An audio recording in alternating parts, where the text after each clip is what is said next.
Fashion icon Jeanne Beker joins us today to tell us about a fashion exhibit featuring 200 of history's most politically charged clothing items. Good morning, Jeanne. This is so exciting. I You're know, the curator. it is exciting. I'm the guest curator. This was a show that started back in September, and it's wrapping up January 25th, so now's your chance. Please, if you haven't seen it, go to the Design Exchange. You won't regret it. So much to be inspired by here. So many interesting takes on politics and fashion. I love it. So I spent, 30 years in the trenches of fashion, still am in the trenches of fashion, listening to designers. Many of them say they want to make the world a better place, a more socially conscious place, not just a more beautiful place. Designers like Jeremy Scott, for example, he's a wonderful American designer that did this fantastic outfit, part of a collection called The Right to Bear Arms. So he's got like little Care Bears, toting machine guns, a Mickey Mouse inspired helmet, sexy camouflage boxer shorts, of course, combat boots. This collection was really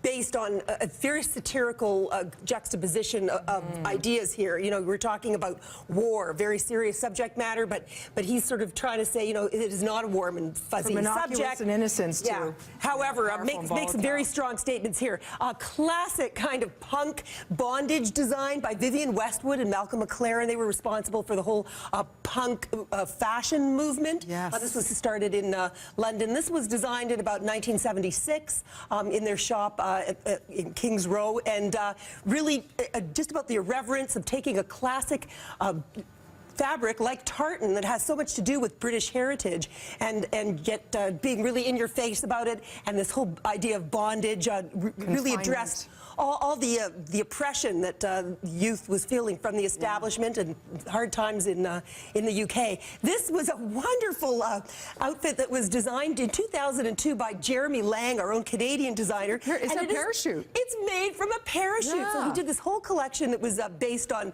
surplus fabrics from the military. This was actually worn on a guy. This was for a men's collection.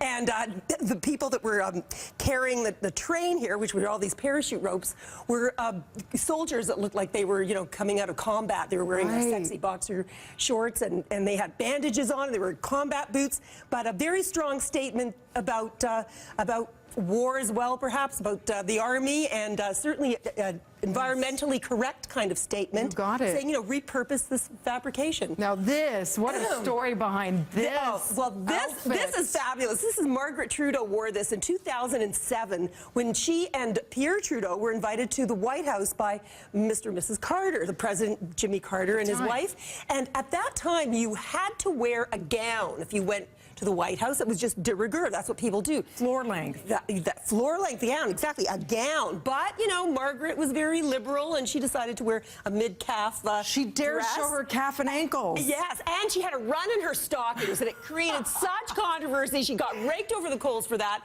But a beautiful, elegant outfit by an unknown Quebecois couturier, which again was not the White House's idea of what one should wear. Yet it was such a simple outfit. This is unreal. The monokini. This was Rudy Gernreich's design. He was an Austro-American designer who actually fled with his mother, Austria, in 1939. But he was gay, very openly gay, a gay activist, which at the time during the 60s when he was working in New York was really something else. And he really believed in sexual liberation, of course, as many of us did at the time, and some of us still do.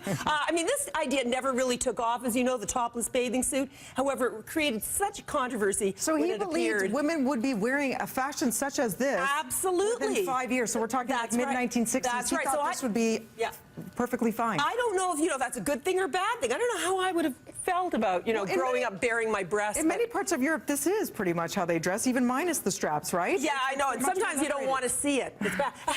And then Michelle Obama. This is a dress that Michelle Obama wore when Barack Obama was elected president in 2008. She saw it coming down the Narciso Rodriguez runway in New York in September, and a few weeks later, she was wearing it this monumental occasion. A beautiful designer dress by a Cuban-American designer, Narciso. So it was her way of showing how fashionable she was, but she teamed it with a J. Crew cardigan. High-low. Again, showing, you know, that it's all about the democratization of fashion, that you don't have to be, you know, like a snobby fashionista with a capital F. Yes. Especially, yes, and you shouldn't be that if you're going to be the president's wife. And I think she's just got such an amazing sense of style. Such a cool collection, so many stories, and you've got to go check it out, guys. The exhibit, Politics of Fashion, Fashion of Politics, runs until, as Jeanne mentioned, January 25th. That's at the Design Exchange. For more info, dx.org. Follow Jeanne as we do on Twitter. Man, if these clothes could talk, right, Jeanne? I'll say. Thank you so much. We'll be back with more BT right after this. I feel like this was longer than the one.